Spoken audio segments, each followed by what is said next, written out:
Hello students, welcome to my YouTube channel Professor Ravindra Gaikwad. Class 12 chemistry part 1 मध्ये जो आपण chemical थर्मोडायनामिक्सचा topic शिकत होतो त्याच्यामध्ये आपण आज सेकंड लास्ट लेक्चर मध्ये पाहणार आहोत Gibbs free energy. This Gibbs free energy are indicated by capital G symbol. ज्याप्रमाणे आपण एंट्रोपी हा कॅपिटल एस ने इंडिकेट केला आणि सेकंड लॉ ऑफ थर्मोडायनामिक्सचा स्टडी केला त्याप्रमाणे आपण गिब्स फ्री एनर्जीच्या आधारे एखाद्या रिएक्शनची स्पॉन्टॅनिटी ओळखण्यासाठी आपण या गिब्स फ्री एनर्जीचा यूज करणार आहोत. But this Gibbs free energy are defined mathematically. जर याला आपल्याला मॅथमॅटिकली डिफाइन करायचं असेल तर कसं करणार?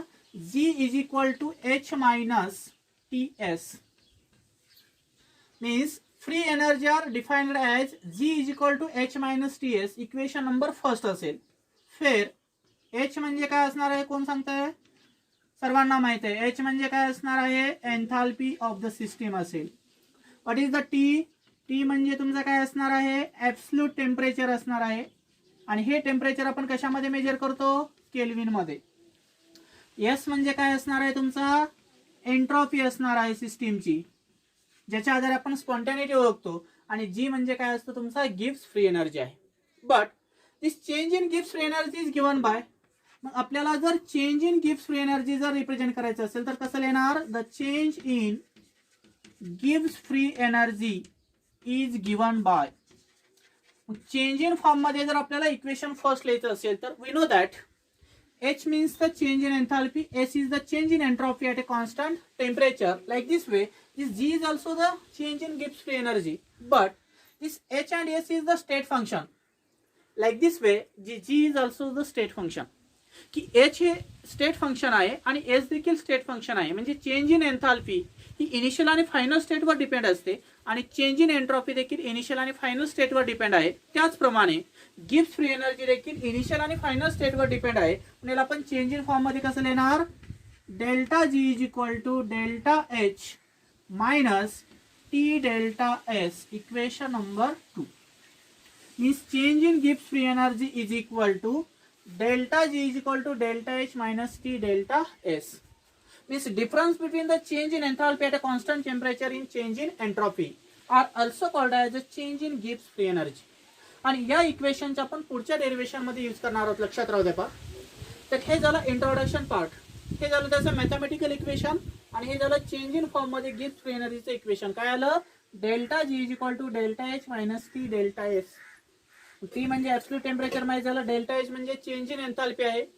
एस म्हणजे चेंज इन एंट्रोपी आहे आणि डेल्टा जी म्हणजे change in Gibbs free energy आहे जे की इनिशियल आणि फायनल स्टेटवर डिपेंड आहे. पण याच्यामधले हे जे तिन्ही पॅरामीटर आहेत ते सर्व काय आहेत? स्टेट फंक्शन आहेत. ते लक्षात राहू दे. याचा स्क्रीनशॉट काढून घ्या. पण त्यानंतर आपल्याला एक महत्वाचं डेरिवेशन पाहायचंय. It is the Gibbs free energy and spontaneity. की गिब्स फ्री एनर्जी कशाला म्हणायचं किंवा स्पॉन्टॅनिटी कशाला म्हणायचं?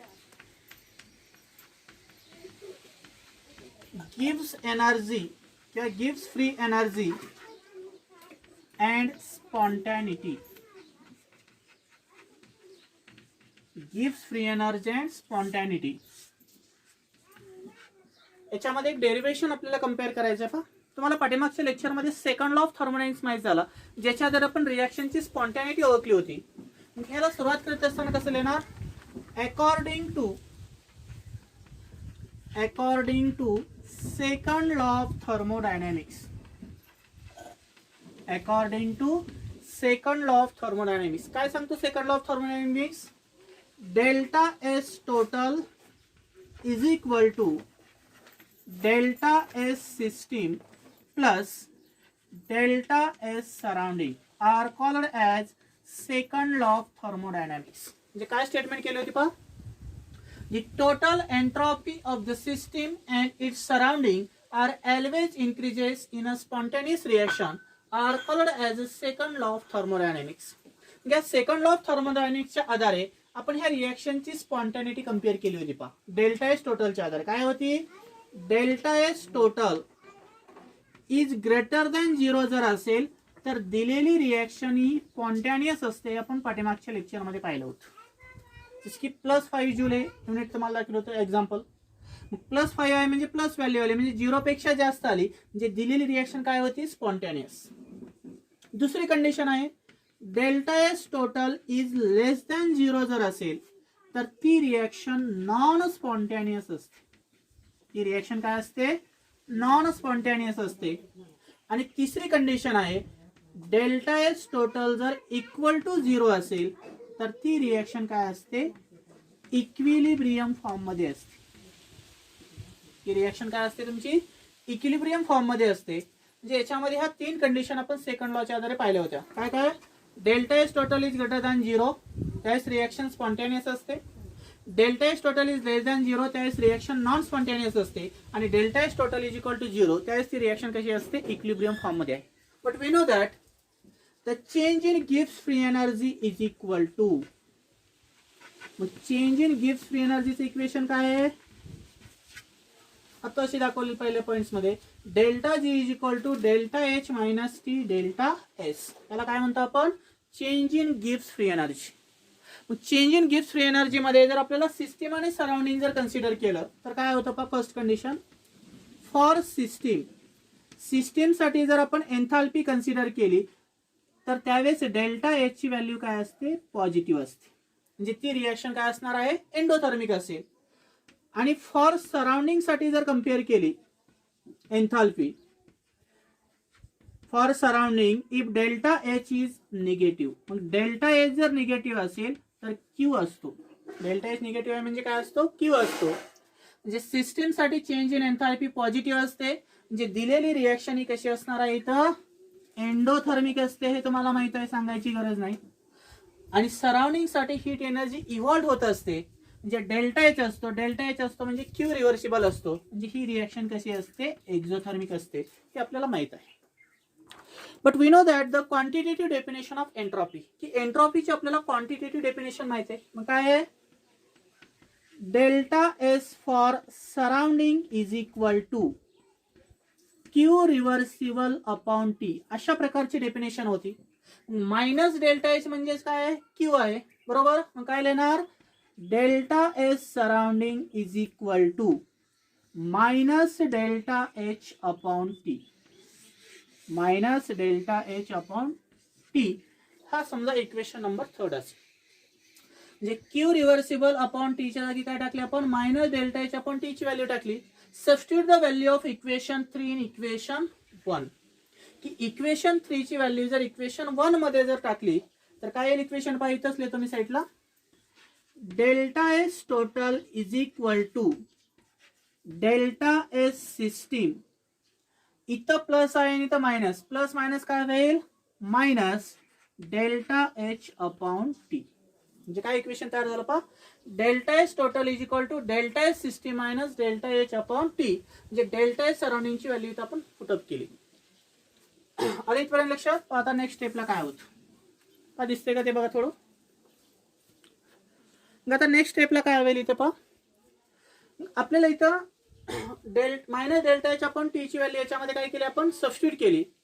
याच्या आधारे आपल्याला जर दोन्ही साईडला जर आपण टेम्परेचरने मल्टिप्लाय केलं, याला जर टेम्परेचरने मल्टिप्लाय आणि डिवाइड केलं तर काय येईल पहा?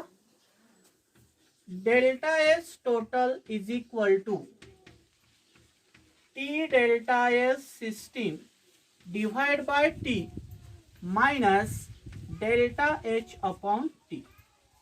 की दोन्ही साईडला टीने काय केलं तर मल्टिप्लाय केलं आणि डिवाइड केलं. म्हणजे टी काय होईल इथं? कॅन्सल होईल. म्हणजे delta S total is equal to T delta S system divide by T minus delta H upon T. इकडंच टी आहे, इकडे टी आहे, म्हणजे कॉमन काढू शकतो आपण. काय लिहिणार मग? Delta S total is equal to T delta S system minus delta H upon T. इथं टी आपण कॉमन काढला. टी जर कॉमन काढला तर ह्या टीने या साईडला आपण रिअरेंज करून घेऊ. काय होईल? T delta S total is equal to T delta S system minus delta H. आले इथपर्यंत लक्षात? की टीला फक्त मी रिअरेंज करून घेतलं. आलेलं इक्वेशन समजा हे इक्वेशन नंबर 4 आहे. This equation 4 are multiply by minus sign. की दोन्ही साईडला जर मायनस साइन जर मल्टिप्लाय केला आर एस आणि लेफ्ट हँड साईडला तर काय होईल पहा? Minus T delta S total is equal to minus T delta S system minus minus काय विथल प्लस डेल्टा एच. याला रिअरेंज करून घ्या, काय होईल minus T delta S total is equal to, हे डेल्टा एच इकडे घेतो मी आणि हे मायनस साइन या साईडला देतो, डेल्टा एस सिस्टीम. समजा इक्वेशन नंबर 5 आहे. इथे काय आलं पहा, minus T delta H total is equal to delta H minus T delta H system. Comparing equation 5 and 2, की जर आपण 5 आणि 2 जर इक्वेशन कंपेअर केलं, म्हणजे हे इक्वेशन 2 आहे आणि हे 5 आहे, इकडं right hand side delta H minus T delta S आहे, इकडं राईट हँड साइडला delta H minus T delta S system आहे. दोन्ही राईट हँड साइड काय आहेत, सेम आहेत.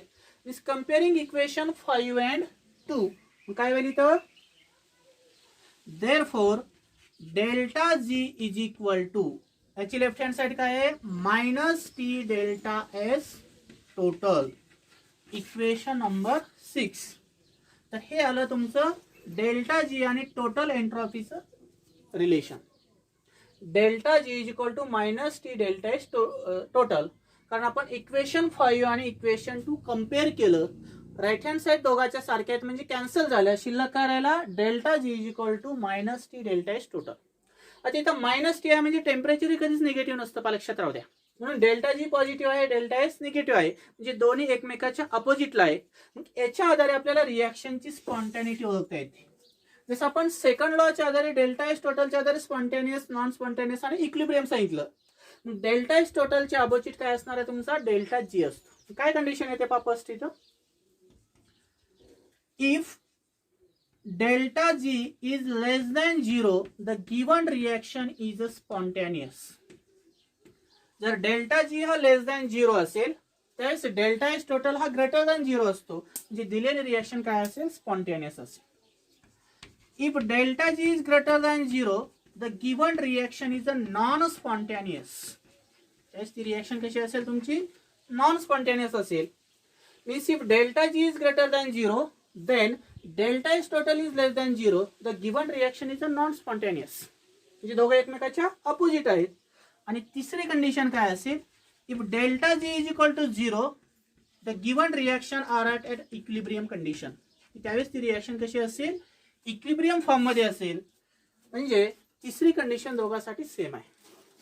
म्हणून गिव्स फ्री एनर्जीच्या आधारे आपण रिॲक्शनची स्पॉन्टॅनिटी ओळखू शकतो. इक्वेशन नंबर 6 च्या आधारे आपण ते कंपेअर केलेलं आहे की डेल्टा एस टोटल आणि डेल्टा जी एकमेकाच्या अपोजिट आहेत, कारण याचं प्लस आहे याचं मायनस आहे. डेल्टा जी वाढला तर हा कमी होईल आणि हा कमी झाला तर हा वाढणार आहे. म्हणून इथे आले पहा delta S total is greater than 0 if delta G is less than 0 the given reaction is spontaneous. If delta S total is less than 0 then delta g is greater than 0 the given reaction is a non spontaneous. आणि तिसरी condition आहे delta S total is equal to 0 then delta g is equal to 0 the given reaction are at equilibrium condition. म्हणजे second law of थर्मोडायनामिक्सच्या आधारे आणि gives free energy आधारे आपण रिॲक्शनची spontaneity ओळखली. हा पॉइंट महत्वाचा आहे, स्क्रीनशॉट काढून घ्या. पण त्यानंतर एक छोटासा महत्वाचा पॉइंट आहे पहा, इथलं रफ करतो मी थोडंसं.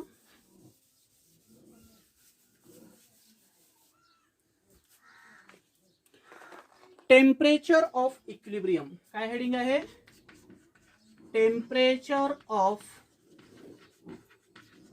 Equilibrium.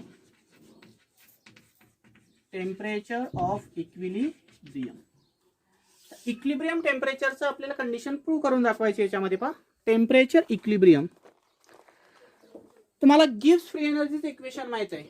Means according to change in गिव्स फ्री एनर्जी, काय सांगतं चेंज इन गिव्स free energy, delta G is equal to delta H minus T delta S. जे चेंज इन गिव्स फ्री एनर्जी आपल्याला माहिती आहे, delta G is equal to delta H minus T delta S. But at equilibrium condition, पण दिलेली reaction जर equilibrium form मध्ये असेल त्यावेळेस delta G is equal to काय असतो 0 असतो, पा लक्षात राहू द्या. Means in equilibrium condition the concentration of reactant and products are in equilibrium form. की रिॲक्शनचं कॉन्सन्ट्रेशन जे असणार आहे त्याचा फॉरवर्ड आणि बॅकवर्डचा रेट जर आयडेंटिकल किंवा इक्वल असेल तर ती रिॲक्शन ही इक्विलिब्रियम फॉर्म मध्ये असं आपण सांगत असतो. Means at equilibrium condition if delta G is equal to 0 then equation 1 becomes, मग इक्वेशन 1 बिकम कसं लिहिणार, therefore 0 is equal to delta H minus T delta S. Therefore delta H is equal to काय येईल मग इथं, T delta S. Therefore T is equal to delta H upon delta S. Equation number 2. म्हणजे equation 2 काय सांगतं, T is equal to delta H upon delta S means temperature are equilibrium means change over the temperature. म्हणजे हे equation 2 काय सांगतं, this temperature are change over the temperature. हे temperature change होणार आहे. जर एन्थाल्पी आणि एंट्रॉपी जर स्लाइटली कमी जास्त झाली तर टेम्परेचर देखील चेंज होतं. हे आपल्याला इक्वेशन 2 च्या आधारे माहित झालं. तर हे झालं तुमचं इक्विलिब्रियम टेम्परेचर. स्क्रीनशॉट काढून घ्यायचा.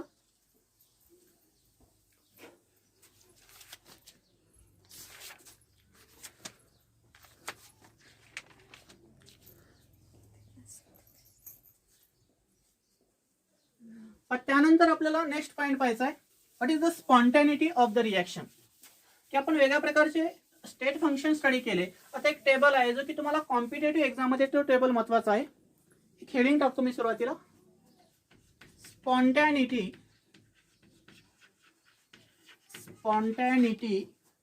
And delta H delta S and delta G, यांच्यामधलं रिलेशन काय असणार आहे. समजा तुम्हाला एक टेबल दाखवतो पहा करून. समजा तुमच्याकडे त्याला दुसरी हेडिंग आहे टाइप्स ऑफ रिएक्शन. अशा प्रकारची हेडिंग देखील तुम्ही त्याला देऊ शकता. आणि या टाइप्स ऑफ रिएक्शन मध्ये 4 प्रकारच्या रिएक्शन आपल्याला याच्यामध्ये स्टडी करायची. रिएक्शन फर्स्ट असेल, ही रिएक्शन सेकंड असेल आणि ही रिएक्शन थर्ड असेल. याच्यामध्ये समजा तुम्हाला ह्या 4 प्रकारच्या रिएक्शन स्टडी करायची. टेबल फर्स्टली मी ड्रॉ करून घेतो पहा. ड्रॉ करत असताना याच्यामध्ये तुम्हाला लिहिलं आहे नेम ऑफ रिएक्शन, कोणकोणत्या प्रकारच्या रिएक्शन आहेत. त्यानंतर त्याची स्पॉन्टॅनिटी डेल्टा एच म्हणजे चेंज इन एन्थाल्पी सोबत कंपेअर करायची, डेल्टा एस म्हणजे चेंज इन एंट्रोपी सोबत कंपेअर करायची आणि डेल्टा जी म्हणजे चेंज इन गिब्स एनर्जी सोबत कंपेअर करायची. त्यावेळेस स्पॉन्टॅनिटी ऑफ द रिएक्शन आपल्याला ओळखता आली पाहिजे. काय ओळखता आली पाहिजे, स्पॉन्टॅनिटी ऑफ रिएक्शन आयडेंटिफाय करता आली पाहिजे. या टेबलच्या आधारे तुम्हाला परीक्षेमध्ये 1 मार्क भेटतो पहा. महत्वाचे आहे सीईटी एक्झाम साठी हा पॉइंट्स महत्वाचा आहे. त्यासाठी टेबल फॉर्म मध्ये तुम्हाला दाखवतो पहा.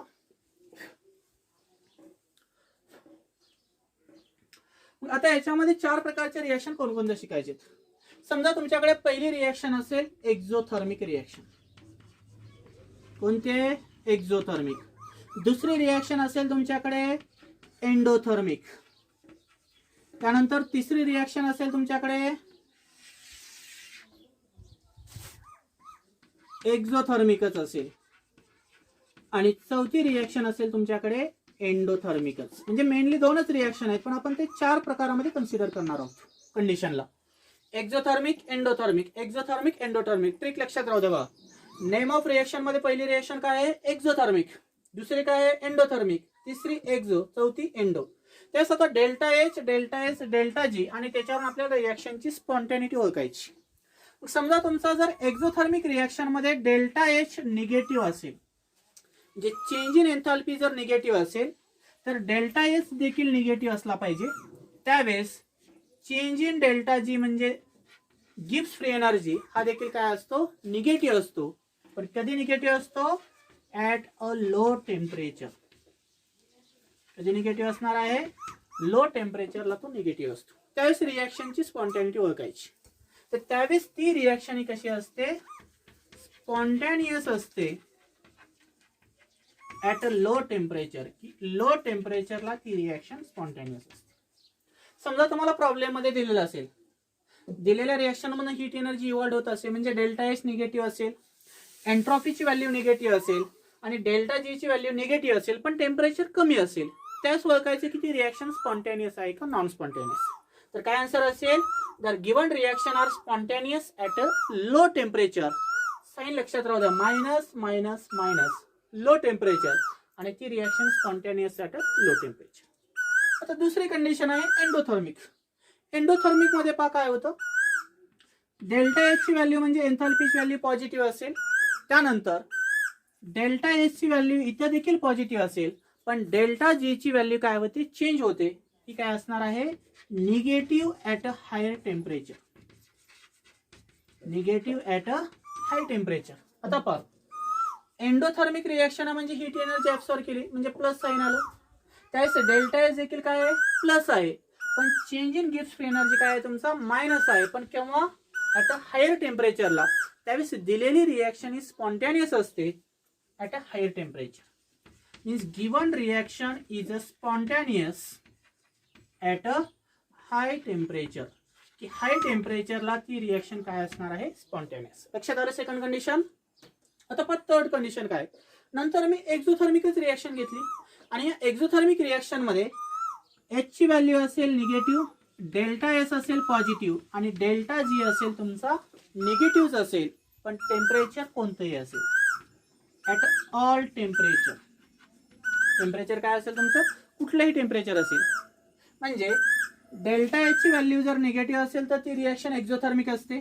डेल्टा एच ची व्हॅल्यू जर पॉझिटिव्ह असेल आणि delta G negative at all temperature असेल तर दिलेली रिएक्शन ही स्पॉन्टॅनियसच असते. बट ॲट ऑल टेम्परेचर, कोणत्याही टेम्परेचरला ती काय असणार आहे, स्पॉन्टॅनियस असेल. आता चौथी कंडिशन आहे एंडोथर्मिकची. डेल्टा एच पॉझिटिव्ह असेल, डेल्टा एस काय असेल इथं, निगेटिव्ह असेल. इथं delta G positive at all temperature.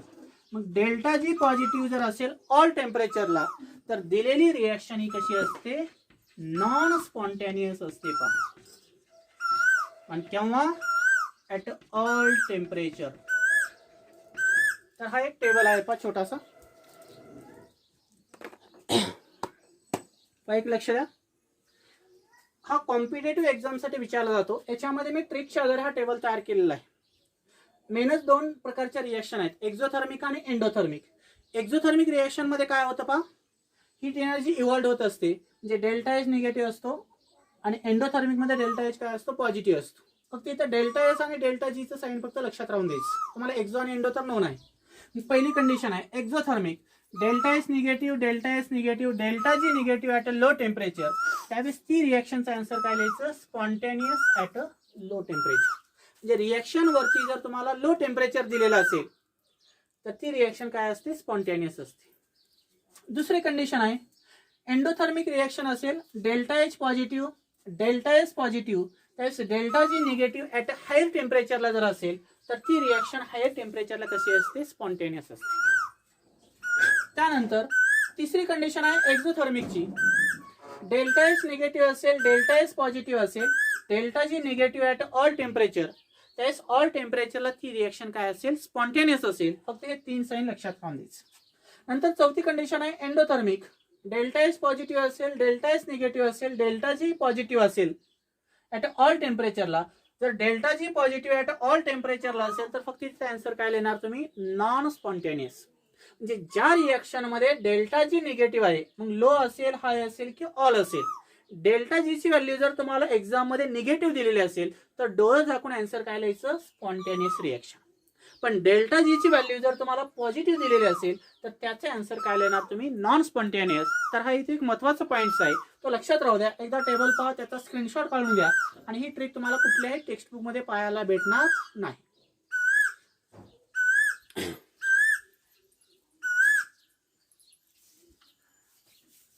त्यानंतर आता एक शेवटचा पॉईंट या टॉपिक्स मधला महत्त्वाचं डेरिव्हेशन आहे. पण 2 मार्काला विचारतात बऱ्याच वेळेस. एक छोटंसं डेरिव्हेशन आहे.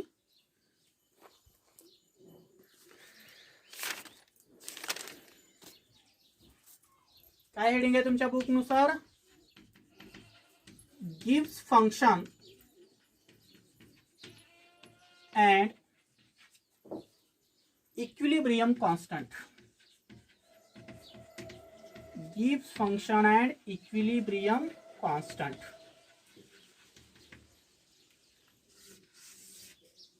आता गिव्स फंक्शन आणि इक्विलिब्रियम कॉन्स्टंट आहे, त्याच्या आधारे आपल्याला काय करायचं, याचं एक रिलेशन कम्पेअर करायचं. मग रिलेशन कम्पेअर करत असताना तुम्हाला सुरुवातीला माहित आहे की gives energy change for the chemical reaction, की आपण डेल्टा जी आणि डेल्टा जी नॉटचं जर रिलेशन कम्पेअर केलं, कशाचं, डेल्टा जी आणि डेल्टा जी नॉटचं स्टँडर्ड गिव्स फ्री एनर्जी आणि चेंज इन गिव्स फ्री एनर्जी याचं रिलेशन जर आपण सुरुवातीला कम्पेअर केलं तर त्याच्या आधाराने आपल्याला हे इक्वेशन प्रूव्ह करता येतं पा. मग त्याचं रिलेशन कसं कम्पेअर करणार? मग काय येईल?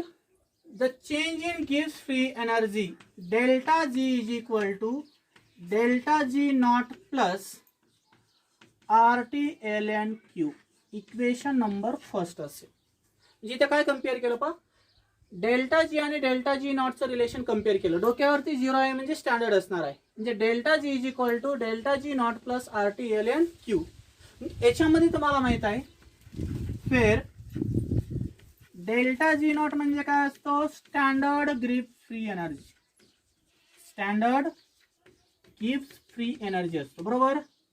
क्यू म्हणजे काय असतो? तुमचा रिएक्शन क्वोशंट असतो पा. काय असतो? रिएक्शन क्वोशंट असतो. रिएक्टंट क्वोशंट आहे म्हणजे काय असेल? QOTIENT. रिएक्टंट क्वोशंट म्हणायचं. आता तुम्ही म्हणताल सर रिएक्शन क्वोशंट आहे म्हणजे काय असतं?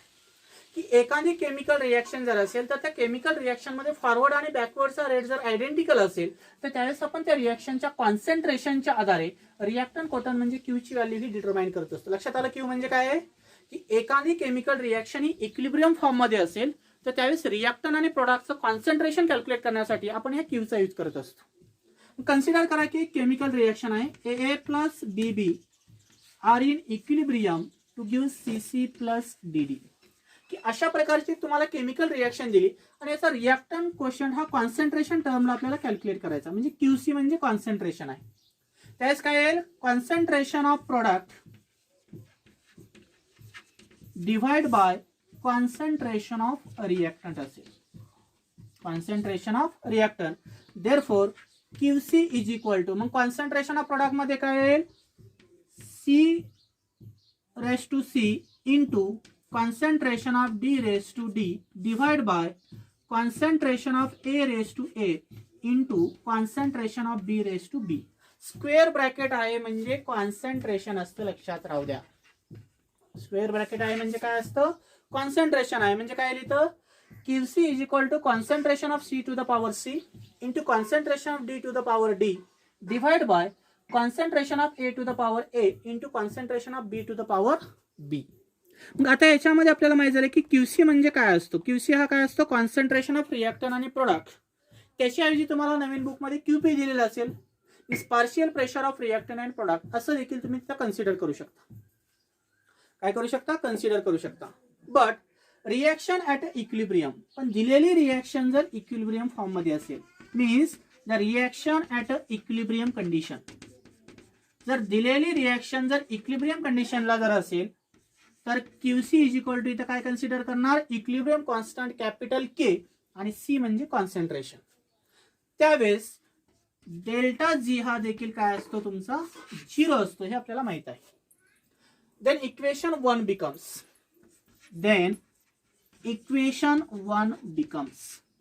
Equation 1 काय येईल पा? Then equation 1 becomes. आता याच्या आधारे पाहिजे काय सांगितलं मी?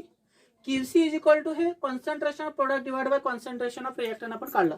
याच्या आधारे आपण दिलेल्या रिएक्शनचा रिएक्टंट क्वोशंट हा कॉन्सन्ट्रेशनचा कॅल्क्युलेट करतो. पण दिलेली रिएक्शन जर इक्विलिब्रियम फॉर्म मध्ये असेल मग इक्विलिब्रियम कॉन्स्टंट म्हणजे कॅपिटल K असतो. आपल्याला माहित आहे. सिन्स इथे आपण लिहू शकतो since QC is equal to KC but given reaction are at an equilibrium means delta G is equal to 0. कारण आपल्याला इथली कंडिशन माहित झाली. Delta G is equal to 0 असेल तर ती काय असते? इक्विलिब्रियमला असते. Then equation 1 become. मग आपल्याला इक्वेशन 1 पाहिजे. इक्वेशन 1 काय सांगतं पा? डेल्टा G म्हणजे इथं काय घेणार? 0 delta G not plus RT/ln आणि Qच्या जागी काय घेणार आपण इथं? KC. लक्षात आलं? देन इक्वेशन 1 बिकम्स म्हणजे काय घेतलं? Delta G is equal to 0 घेतला equal to delta G naught आहे तसा घेतला RT/ln नॅचरल लॉग आहे आणि Qच्या जागी आपण इथं काय घेतला? QC is equal to KC आहे म्हणजे इथं फक्त KC घेतला. आलं इथवर लक्षात? आता पहा 0 टर्म आपल्याला कॅन्सल करायची म्हणजे काय येईल? Delta G naught is equal to minus RT natural log KC. Natural log KC. मग आता नॅचरल लॉगचं कन्व्हर्जन जर आपल्याला लॉग टू द बेस 10 मध्ये करायचं असेल तर कसं लिहिणार, delta G not is equal to -2.303 RT log to the base 10 kc. Equation number समजा हे 2 असेल. This is the relation between delta G not and KC. जे इक्विलिब्रियम कॉन्स्टंट आणि गिब्स फंक्शनचं हे रिलेशन आहे पहा. काय लक्षात येतं, एकदा सांगतो, इकडे लक्षात आहे, 2 मार्काचा पॉइंट आहे. Gibbs function and equilibrium constant according to change in Gibbs free energy. Change in Gibbs free एनर्जीच्या आधारे आपण standard change in Gibbs free energy आणि गिब्स फ्री एनर्जीचं रिलेशन आपण फर्स्टली कम्पेअर करायचं. मग काय येईल, delta G is equal to delta G not plus RT LN Q. Equation number first. Delta G not म्हणजे स्टँडर्ड गिब्स फ्री एनर्जी आहे. Capital Q म्हणजे रिॲक्शन क्वोटंट असतो, जो की रिॲक्शन जर इक्विलिब्रियम फॉर्म मध्ये असेल तर रिॲक्टंट आणि प्रॉडक्टचा जो फॉरवर्डचा आणि बॅकवर्डचा रेट जो आहे तो आयडेंटिकल असतो आणि त्यावेळेस आपण रिॲक्टंट क्वोटंट हा कॉन्सन्ट्रेशनच्या आधारे कॅल्क्युलेट करत असतो. ते जर आपण पार्शियल प्रेशरमध्ये कन्सिडर करायचं असेल तर KP घ्यायचं, इथं QC घेतलं कारण कॉन्सन्ट्रेशन आहे. आणि पार्शियल प्रेशर म्हणजे गॅसियस सिस्टीम जर असेल तर आपण इथं QPचा यूज करतो. मग ही गॅसियस सिस्टीम नाही म्हणून इथं मी काय घेतला, QC घेतला. म्हणजे QC is equal to concentration of product divide by concentration of reactant. Concentration of प्रोडक्टची व्हॅल्यू इथं टाकून दिली, C into D A into B. त्याच्या पॉवरवरती लिहिल्या डोक्यावरती स्मॉल आहे त्या, ज्याला आपण मोल्स म्हणतो किंवा हे स्टायकोमेट्रिक कोएफिशियंट असतात, ते आपण डोक्यावरती लिहून घेतले. म्हणजे लॉ ऑफ मास ऍक्शनच्या आधारे आपल्याला हा फॉर्म्युला माहित होतो. काय होतो, the concentration of product divide by concentration of reactant, it is called as law of mass action. त्याच्या आधारे आपण QC ची व्हॅल्यू घेतली, ती याच्यामध्ये पुटअप करून दिली. But the given reaction are at an equilibrium condition. की दिलेली रिॲक्शन ही इक्विलिब्रियम फॉर्म मध्ये आहे, म्हणजे Qच्या जागी आपण K सिम्बॉल घेणार, म्हणजे QC इज इक्वल टू काय घेतला, KC. पण दिलेली रिॲक्शन इक्विलिब्रियम आहे हे आपल्याला इथं माहिती झालं पाठीमागच्या पॉईंट्स मध्ये. म्हणजे delta G is equal to काय येईल, 0. Then equation 1 becomes. इक्वेशन 1 लिहा, कसं येईल पहा, डेल्टा जी जर आपल्याला 0 आहे म्हणजे काय घेतला, 0 is equal to delta G 0 plus RT natural log. Qच्या ऐवजी काय घेतला मी इथं, KC. Therefore delta G 0 not is equal to minus RT natural log KC. मग नॅचरल लॉगचं कन्व्हर्जन जर लॉग टू द बेस 10 मध्ये करायचं असेल तर कसं लिहिणार, delta G not is equal to minus 2.303 RT log to the base 10 kc. This equation 2 shows the relationship between the standard Gibbs free energy and equilibrium constant of the reaction conditions. तर हे equation असं तुम्हाला prove करा म्हणून equation 2 विचारू शकता. Prove that delta G 0 is equal to minus 2.303 RT log to the base 10 k. तर अशा तऱ्हेने हा केमिकल थर्मोडायनामिक्स टॉपिक इथं संपलेला आहे. उद्याच्या लेक्चरमध्ये आपण काय घेणार आहोत, प्रॉब्लेम राहिलेले आहे ते शेवटचे प्रॉब्लेम घेणार आहोत.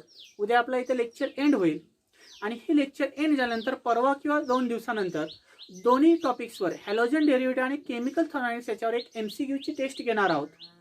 आणि त्याचं जे काही तुमच्या डाऊट्स असतील तर तुम्ही ग्रुपवरती डायरेक्टली मला विचारू शकतात. तर अशा तऱ्हेने हा इथं टॉपिक एंड झालेला आहे असं कन्सिडर करा. उद्याचा लेक्चर म्हणजे काय आहे, तुमचा प्रॉब्लेमशी रिलेटेड आहे. जे काही फीस द्यायची राहिलेली असते त्यांनी फीस जमा करावी. ज्याला फीस देऊन क्लास अटेंड करायचे असतील, ज्याला नोट्स नसतील प्रोव्हाइड झालेल्या, पण एखादा व्हिडिओ तो बघत असेल कोणी मित्रांनी सेंड केलेला, तर त्याला व्हिडिओ देखील बघता येतील आणि रेग्युलर नोट्स देखील बघता येतील. प्रॉब्लेम सॉल्व्ह करून दिलेले आहेत तुम्हाला PDF नोट्समध्ये, ते देखील तुम्हाला सॉल्व्ह करता येतील. तर अशा प्रकारची जर कोणाची कंडिशन असेल तर ते तुम्ही डायरेक्ट मला कॉन्टॅक्ट करू शकता आणि त्याच्या आधारे तुम्ही त्या नोट्स घेऊ शकता आणि लेक्चर पाहू शकता आणि तुम्हाला त्या ग्रुपमध्ये ॲड केलं जाईल. काही दिवसामध्ये आपले ऑनलाईन क्लासेस चालू होणार आहेत. त्याच्यानंतर आपण पेपर फर्स्टचाच एक टॉपिक चालू करणार आहोत महत्त्वाचा.